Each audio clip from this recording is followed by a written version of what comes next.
নমস্কাৰ daily current এফেয়াৰ্ছৰ উন্নতি ভিডিঅ'লৈ সকলোকে স্বাগতম জনাইছোঁ আপোনালোকে জানে যে আমি কাৰেণ্ট এফেয়াৰ্ছৰ MCQ ডিছকাছ কৰি আছোঁ সো পৰীক্ষাৰ কাৰণে বেছি সময় নাই আপোনালোকে জানে যে আজি মুখ্যমন্ত্ৰী ডাঙৰীয়াই এখন বৈঠকত ঘোষণা কৰিছে যে সকলোবোৰ পৰীক্ষা অনুষ্ঠিত হ'ব আপোনাৰ ছেপ্টেম্বৰ মাহত গতিকে বেছি সময় নাই আৰু আপোনালোকে জানে যে এটা পৰীক্ষাত কাৰেণ্ট এফেয়াৰ্ছৰ ভূমিকা কিমানটা কোৱেশ্চন কাৰেণ্ট এফেয়াৰ্ছৰ পৰা আহে গতিকে আপোনালোকে যদি এটা এক্সাম দিব বিচাৰে তেনেহ'লে কাৰেণ্ট এফেয়াৰ্ছ নিশ্চয়কৈ চাব লাগিব বাকিবোৰ চাইন এণ্ড আনসাৰ সেইটো পিছৰ কথা আপোনালোকে কাৰেণ্ট এফেয়াৰ্ছৰ প্ৰতিটো কোৱেশ্চন আপোনালোকে চাব লাগিব গতিকে আহকচোন আজি কাৰেণ্ট এফেয়াৰ্ছত কি আছে চাওঁ তাৰ আগতে কওঁ আপোনালোকে যদি আমাৰ বিশ্বাসীমূলক চেনেলত আজি প্ৰথম আহিছে চেনেলটো এতিয়ালৈকে ছাবস্ক্ৰাইব কৰা নাই ছাবস্ক্ৰাইব কৰি ল'ব কাৰণ আমাৰ বিশ্বাসীমূলক সদায় আপোনালোকৰ ডেইলি তিনিটাকৈ ভিডিঅ' আপোনালোকে পাব যি পৰীক্ষাৰ কাৰণে অতিকৈ দৰকাৰী গতিকে চেনেলটো ছাবস্ক্ৰাইব কৰি থৈ দিব তো আহকচোন আজিৰ প্ৰথম কুৱেশ্যনটো চাওঁ শেহতীয়াকৈ বাতৰিত দেখা পোৱা পাৰ্বতী উপত্যকা কোনখন ৰাজ্যত অৱস্থিত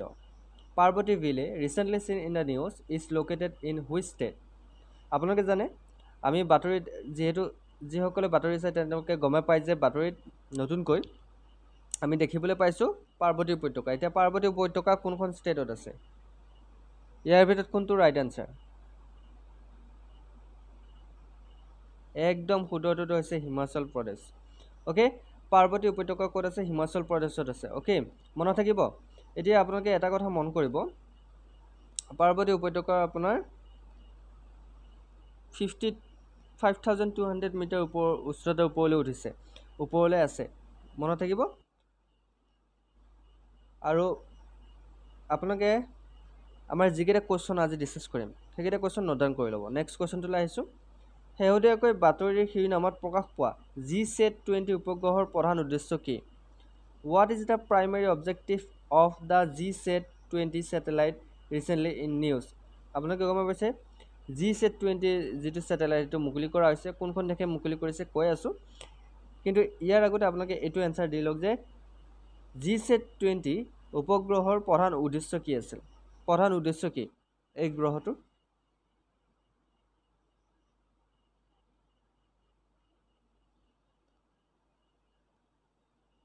একদম শুদ্ধ উত্তৰটো হৈছে কমিউনিকেশ্যন হৈছে G-SAT-20 গ্ৰহটোৰ আপোনাৰ উদ্দেশ্য এতিয়া আপোনালোকে জানে যে G-SAT আপোনাৰ যিটো ছেটেলাইট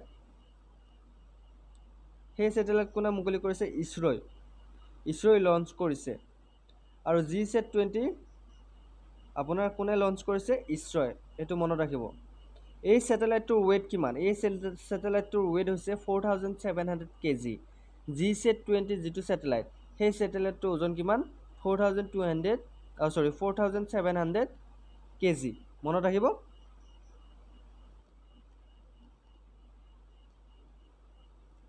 প্ৰথমবাৰৰ বাবে ইছৰোই স্পেচ এক্সৰ ফেলকন 9 ৰকেটত নিজৰ শেহতীয়া বৃহৎ উপগ্ৰহ GSAT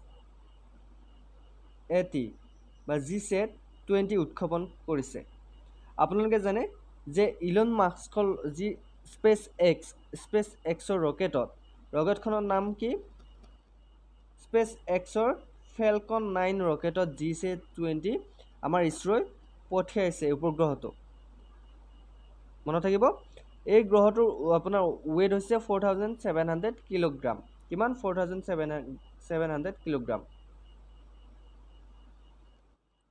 মনত থাকিব ইয়াৰ উদ্দেশ্য হ'ল যে ইয়াৰ থ্ৰুপুট ক্ষমতা হৈছে 48 Gbps ইয়াত 32টা স্পট বিম আছে যিয়ে সমগ্ৰ ভাৰত বিশেষকৈ উত্তৰ পূবক সামৰি লৈছে ইছৰোৰ বাণিজ্যিক শাখা NSIL-ৰ মালিকানাধীন এই কোম্পানীটোৱে ভাৰতৰ লঞ্চ ভেহিকেল মাৰ্ক 3 সীমাবদ্ধতাৰ বাবে স্পেচ এক্স ব্যৱহাৰ কৰে গতিকে ইয়াৰ উদ্দেশ্য আপোনালোকে গমে পাইছে ইতিমধ্যে কমিউনিকেশ্যন আপোনাৰ কমিউনিকেশ্যন হৈছে G-SAT-20 প্ৰধান উদ্দেশ্য নেক্সট কুৱেশ্যনটোলৈ আহিছোঁ শেহতীয়াকৈ বাতৰিত দেখা পোৱা গাৰ্ডি সুখদ্বীপ দ্বীপ কোন সাগৰত অৱস্থিত গাৰ্ডি Sukhdwip island recently seen in the news is located in which sea ক'ত আছে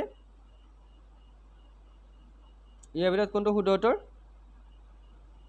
একদম কাৰেক্ট অপশ্যন ডি আছে ৰাইট আনসাৰ কেৰিবিয়ান চিত আছে ওকে মনত থাকিব জুন মাহত পানামাৰ গুনায়ালা প্ৰদেশৰ গাৰ্ডি সুখদ্বীপ দ্বীপৰ পৰা সাগৰৰ জলপৃষ্ঠ বৃদ্ধিৰ বাবে প্ৰায় 300 পৰিয়ালক স্থানান্তৰ কৰা হৈছিল।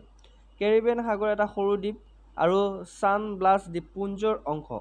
জলবায়ু পৰিৱৰ্তনৰ বাবে মূল ভূখণ্ডলৈ স্থানান্তৰিত হোৱাৰ সন্মুখীন হোৱা 1200 খিলঞ্জীয় গুণা লোকে বাস কৰে। পানামাই 2050 চনৰ ভিতৰত আৰু অধিক খালী কৰাৰ পৰিকল্পনা কৰিছে, যিটো লেটিন আমেৰিকাত প্ৰথমটো সমুদ্ৰ দ্বীপ সম্প্ৰদায়ৰ স্থানান্তৰ।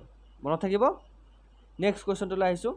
শেহতীয়াকৈ কোনটো মন্ত্ৰালয়ে সকলোৰে বাবে স্বাস্থ্যসেৱা নিশ্চিত কৰিবলৈ ভাৰ্চুৱেল NQSS মূল্যায়ন আৰু স্পট ফুড লাইচেন্সৰ পদক্ষেপ আৰম্ভ কৰিছে? Which ministry has launched the virtual NQAS assessment and spot food license initiative to ensure healthcare for all? ইয়াৰ ভিতৰত কোনটো মিনিষ্ট্ৰী? ইয়াৰ ভিতৰত কোনটো কাৰেক্ট আছে? একদম শুদ্ধটো হৈছে option B, ministry of health and family welfare. মনত ৰাখিব, শেহতীয়াকৈ স্বাস্থ্য আৰু পৰিয়াল কল্যাণ মন্ত্ৰালয়ে ভাৰতীয় জনস্বাস্থ্য মানদণ্ড IPSS মানি চলাটো নিশ্চিত কৰি আয়ুষ্মান আৰোগ্য মন্দিৰৰ বাবে ভাৰ্চুৱেল NQAS মূল্যায়ন AAM আৰু সংহত জনস্বাস্থ্য পৰীক্ষাগাৰ IPSLৰ বাবে দুটা পদক্ষেপ আৰম্ভ কৰে। স্পট ফুড লাইচেন্স ইনিচিয়েটিভ সমগ্ৰ ভাৰততে তৎক্ষণাত অনুজ্ঞাপত্ৰ আৰু পঞ্জীয়নৰ বাবে খাদ্য সুৰক্ষা আৰু অনুসৰণ ব্যৱস্থা ফস্কচ প্লেটফৰ্ম ব্যৱহাৰ কৰে, যাৰ লক্ষ্য হৈছে প্ৰক্ৰিয়াসমূহ সুশৃংখলিত কৰা। এই পদক্ষেপসমূহে স্বাস্থ্য সুবিধাসমূহৰ বাস্তৱ সময়ৰ নিৰীক্ষণ বৃদ্ধি কৰি আৰু খাদ্য সুৰক্ষা অনুসৰণ সৰল কৰি সকলোৰে বাবে স্বাস্থ্যসেৱাক সমৰ্থন কৰে। গতিকে এইটো হৈছে বহুত ইম্পৰ্টেণ্ট। নেক্সট কুৱেশ্যনটোলৈ আহিছোঁ। শেহতীয়াকৈ কোনটো সংস্থাই 8 for Trade in Action স্বচ্ছ শক্তিলৈ পৰিৱৰ্তনক সমৰ্থন কৰা শীৰ্ষক প্ৰতিবেদন প্ৰকাশ কৰিছে? Which organization recently released the report titled 8 for Trade in Action Supporting the Transition to Clean Energy? ইয়াৰ ভিতৰত কোনটো প্ৰতিষ্ঠান?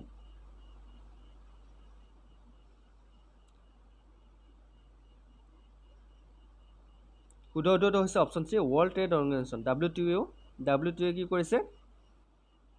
বিশ্ব বাণিজ্য সংস্থা, আমি ৱৰ্ল্ড ট্ৰেড অৰ্গেনাইজেশ্যন বুলি কওঁ। WTO মানে হৈছে বিশ্ব বাণিজ্য সংস্থা। ইয়াৰ 8 for Trade পদক্ষেপৰ ওপৰত গুৰুত্ব আৰোপ কৰিছে।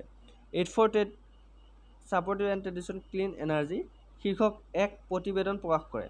2005 চনৰ বিশ্ব ব্যৱসায় সংস্থা হংকং মন্ত্ৰী সন্মিলনৰ পৰা উৎপত্তি হোৱা এই পদক্ষেপৰ লক্ষ্য হৈছে যোগান পক্ষৰ ক্ষমতা আৰু আন্তঃগাঁথনিৰ বাধাসমূহ দূৰ কৰি উন্নয়নশীল অৰ্থনীতিসমূহক বিশ্ব বাণিজ্যত যোগদান কৰাত সহায় কৰা। উন্নয়নশীল আৰু অতি কম উন্নত দেশসমূহে চিনাক্ত কৰা বাণিজ্য সম্পৰ্কীয় প্ৰত্যাহ্বানসমূহৰ সৈতে মোকাবিলা কৰিবলৈ ই বিত্তীয় সম্পদ সংগঠিত কৰে। নেক্সট কুৱেশ্যনটোলৈ আহিছোঁ। শেহতীয়াকৈ বাতৰিত দেখা পোৱা কেশৱ মন্দিৰ কোন ৰাজ্যত অৱস্থিত? কেশৱ টেম্পল ৰিচেণ্টলি চিন in the news is located in. আমি বাতৰিত দেখা পাইছোঁ যে কেশৱ টেম্পল বা কেশৱ মন্দিৰ কোনখন ৰাজ্যত আছে? কমেণ্ট কৰকচোন। য়েছ, একদম শুদ্ধটো হৈছে কৰ্ণাটকত আছে কেশৱ মন্দিৰ। ক'ত আছে? কৰ্ণাটকত আছে। কৰ্ণাটকৰ পৰ্যটন বিভাগে এই বছৰ দাসৰাৰ পূৰ্বে মহীশূৰৰ পৰ্যটন বৰ্তনীৰ মূল আকৰ্ষণ হিচাপে ইউনেস্কোৰ বিশ্ব ঐতিহ্য ক্ষেত্ৰ সোমনাথপুৰ বিশেষকৈ কেশৱ মন্দিৰক উন্নীত কৰিবলৈ সাজু হৈছে। কাবেৰী নদীৰ পাৰত সোমনাথপুৰ চহৰত অৱস্থিত এই মন্দিৰ। এতিয়া কেতিয়াবা কুৱেশ্যন আহিব পাৰে, কেশৱ মন্দিৰ কোনখন নদীৰ পাৰত অৱস্থিত? কাবেৰী নদীৰ পাৰত। মনত থাকিব, কাবেৰী নদীৰ পাৰত সোমনাথপুৰা চহৰত অৱস্থিত। ক'ত অৱস্থিত কেশৱ মন্দিৰ? সোমনাথপুৰা চহৰত। হৈসলা ৰজা তৃতীয় নৰসিংহৰ অধীনত 1268 খ্ৰীষ্টাব্দত সম্পূৰ্ণ হোৱা এই মন্দিৰ তিনিটা অভয়াৰণ্যৰ সৈতে এক অনন্যতৰ আকৃতিৰ মঞ্চ আছে। গতিকে কেশৱ মন্দিৰ কোনে নিৰ্মাণ কৰিছিল? কেশৱ মন্দিৰ নিৰ্মাণ কৰিছিল তৃতীয় নৰসিংহৰ অধীনত। তৃতীয় নৰসিংহই 1268 চনতেই কেশৱ মন্দিৰ নিৰ্মাণ কৰিছিল। হালেবিডু আৰু বেলুৰ মন্দিৰৰ সমান্তৰালভাৱে স্বীকৃতি পোৱা এই মন্দিৰটোৱে হৈসলা ঐতিহ্যৰ অংশ হিচাপে সাংস্কৃতিক তাৎপৰ্য লাভ কৰিছে। এইটো মনত ৰাখিব। নেক্সট কুৱেশ্যনটোলৈ আহিছোঁ। শেহতীয়াকৈ কোনখন ৰাজ্য চৰকাৰে উন্নত ন্যায় প্ৰদানৰ বাবে প্ৰথম সাক্ষী সুৰক্ষা আঁচনি প্ৰৱৰ্তন কৰিছে? Which state government recently introduced First Witness Protection Scheme for Better Justice Delivery?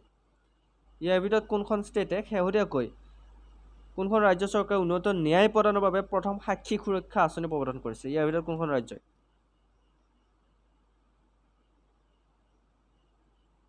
Definitely অসমে। অ'কে, আপোনালোকে জানে যে কিছুমান ভাৰতৰ আপোনাৰ কি ভাৰতৰ যিবিলাক ল সেইবোৰ চেঞ্জ কৰিছে আৰু এই ভাৰতৰ লবিলাক চেঞ্জ কৰি পুৰণি যিবোৰ আইন সেই আইনবোৰ সংস্কাৰ কৰি নতুনকৈ কিছুমান আইনৰ কিছুমান বস্তু তাতে সোমোৱাই দিছে। এতিয়া কথাটো হ'ল আপোনালোকে এই ভিডিঅ'টো মই স্পেচিয়েলি দি থৈ দিছোঁ যে নতুনকৈ ভাৰত চৰকাৰে কি আইন আনিছে, কেনেকুৱা ধৰণৰ সংস্কাৰ হৈছে, আপোনালোকে আমাৰ ভিডিঅ' চেক কৰিলে গম পাব। গতিকে ন্যায় প্ৰদান ব্যৱস্থাক শক্তিশালী কৰাৰ বাবে অসমৰ মুখ্যমন্ত্ৰী হিমন্ত বিশ্ব শৰ্মাই ৰাজ্যৰ উদ্বোধনী সাক্ষী সুৰক্ষা আঁচনি প্ৰৱৰ্তন কৰে। ভাৰতীয় নাগৰিক সুৰক্ষা সংহিতা 2023 398 ধাৰাৰ সৈতে সংগতি ৰাখি এই আঁচনিখনৰ লক্ষ্য হৈছে তদন্ত আৰু বিচাৰৰ সময়ত ভাবুকিৰ সন্মুখীন হোৱা সাক্ষীসকলক সুৰক্ষিত কৰা। গতিকে কিমান নম্বৰ ধাৰাত 398 নম্বৰ ধাৰাত যি সাক্ষী সুৰক্ষা আঁচনি এটা সংস্কাৰ কৰি এই আঁচনি লৈ অহা হৈছে।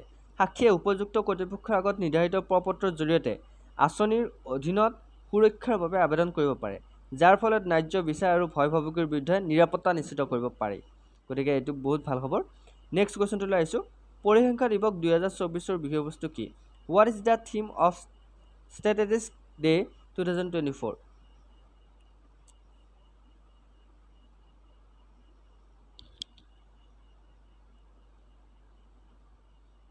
ইয়াৰ শুদ্ধটো হৈছে option A, use of data for decision making. Okay, ভাৰতৰ প্ৰতি বছৰে 29 জুনত পালন কৰা ৰাষ্ট্ৰীয় পৰিসংখ্যা দিৱস। এতিয়া ভাৰতৰ কিমান চনত ৰাষ্ট্ৰীয় পৰিসংখ্যা দিৱস বা কিমান তাৰিখে ৰাষ্ট্ৰীয় পৰিসংখ্যা দিৱস পালন কৰা হয়? 29 জুনত। মনত ৰাখিব এইটো। 29 জুনত কি পালন কৰা হয়? ৰাষ্ট্ৰীয় পৰিসংখ্যা দিৱস পালন কৰা হয়। ৰাষ্ট্ৰীয় পৰিসংখ্যা দিৱসত পৰিসংখ্যা আৰু অৰ্থনৈতিক পৰিকল্পনাত আগবঢ়োৱা অৱদানৰ বাবে অধ্যাপক প্ৰশান্ত চন্দ্ৰ মহালাবিছক সন্মান জনোৱা হয়। 2007 চনত আৰম্ভ হোৱা ইয়াৰ লক্ষ্য হৈছে বিশেষকৈ যুৱক যুৱতীসকলৰ মাজত আৰ্থ সামাজিক নীতি গঢ় দিয়াত পৰিসংখ্যাৰ গুৰুত্বপূৰ্ণ ভূমিকা সম্পৰ্কে সজাগতা সৃষ্টি কৰা। 2024 চনৰ বাবে সিদ্ধান্ত গ্ৰহণৰ বাবে তথ্যৰ ব্যৱহাৰ শীৰ্ষক বিষয়বস্তুৱে ৰাষ্ট্ৰীয় উন্নয়নক লালন পালন কৰাত পৰিসংখ্যাগত অন্তৰ্দৃষ্টিৰ জৰিয়তে জ্ঞাত সিদ্ধান্ত গ্ৰহণৰ গুৰুত্বৰ ওপৰত আলোকপাত কৰে। নেক্সট কুৱেশ্যনটোলৈ আহিছোঁ। শেহতীয়াকৈ বাতৰিত দেখা পোৱা মিনামিটৰিছিমা দ্বীপটো কোনখন মহাসাগৰত অৱস্থিত? মিনামিটৰিছিমা ইছলেণ্ড ৰিচেণ্টলি চিন in the news is located in which ocean? কোনখন সাগৰত আছে? শুদ্ধটো হৈছে অপশ্যন চি, পেচিফিক অ'চেনত আছে। অ'কে, পেচিফিক অ'চেনত কি আছে? গৱেষকসকলৰ মাৰ্কাছ দ্বীপ নামেৰে জনাজাত মিনামিটাৰছিমা। এতিয়া কেতিয়াবা কুৱেশ্যনটো আহিব পাৰে যে মিনামিটাৰছিমাক আৰু কোনটো নামেৰে জনা যায়? তেনেহ'লে মনত ৰাখিব মাৰ্কাছ দ্বীপ নামেৰেও মিনামিটৰিছিমা যিটো দ্বীপ আছে সেইটোক জনা যায়। মনত ৰাখিব। নেক্সট কুৱেশ্যনটোলৈ আহিছোঁ। শেহতীয়াকৈ কোনখন ৰাজ্য চৰকাৰে মুখ্যমন্ত্ৰী কিষাণ সন্মান নিধি আঁচনি আৰম্ভ কৰিছে? Recently which state government launch the মুখ্যমন্ত্ৰী কিষাণ সন্মান নিধি স্কিম?